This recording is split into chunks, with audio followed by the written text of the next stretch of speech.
Kumpiyansa ang mga senador na madidiin si suspended Bamban Tarlac Mayor Alice Guo dahil sa mga naglalabasang ebidensya laban sa kanya.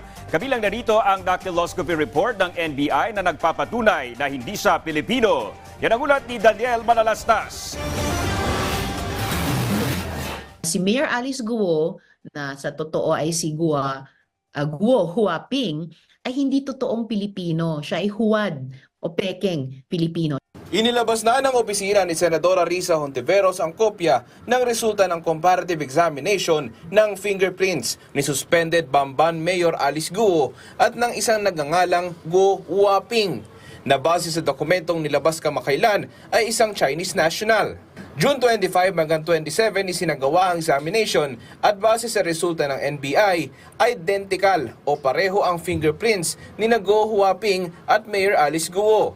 Base naman sa dokumento na may kaugnay kay Guo Huaping, ang kanyang tatay ay nagngangalang Guo Jianzong.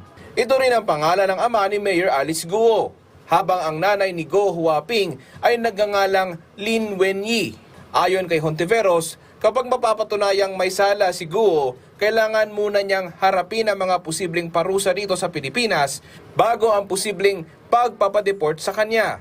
Kahit magkaroon ng penalty of deportation sa kanya, kapag na-convict siya on any of those cases, she will first have to serve her sentence here in the Philippines. So kumbaga, hindi lang free pass na madedeport at dun na lang niya harapin yung consequences sa kung saan bansa siya ide-deport, but she will have to face the consequences. Maliban dito, naniniwala rin si Hontiveros na marami pang ebidensya ang lulutang laban sa alkalde. Kahit yung ating mga law enforcement authorities, batay sa natututunan nila sa aming investigasyon, they felt they had enough to actually file that case of qualified trafficking in persons against Mayor Alice Guo and 14 others.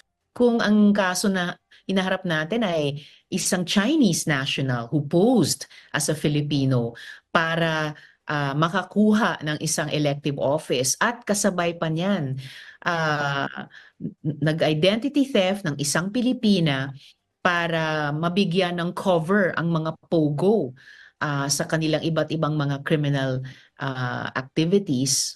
So mabibigat na usapin iyan. Para kay Senator Sherwin Gatchalian, malaking katibayan ang dokumento ng NBI. Wala nang kaduda-duda, 101% si Alice Guo ay si Guo Huaping. Itong nangyari, nakakatakot. Pag-iisipin natin, nakakatakot to para sa atin. Imagine mo, dayuhan nakatakbo bilang mayor. May hamon din si Gatchalian kay Mayor Guo. Kung talagang sinasabi niya, Pilipino siya at mahal niya ang ating bansa, sabihin niya na kung sino yung mga taong nasa likod ng pogo. Sa ngayon, pinasabina na ng Senate Committee on Women si Guo. At kung hindi siya dadalo sa susunod na pagdinig, kapag hindi inonor ni Mayor Alice Guo, pati yung subpoena, and I warned her of this already, I will cite her in contempt.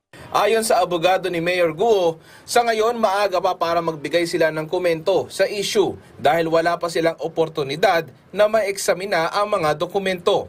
Pero inaasahan na raw nila na ang mga dokumentong ito ay gagamitin para idiin ang kanyang kliyente.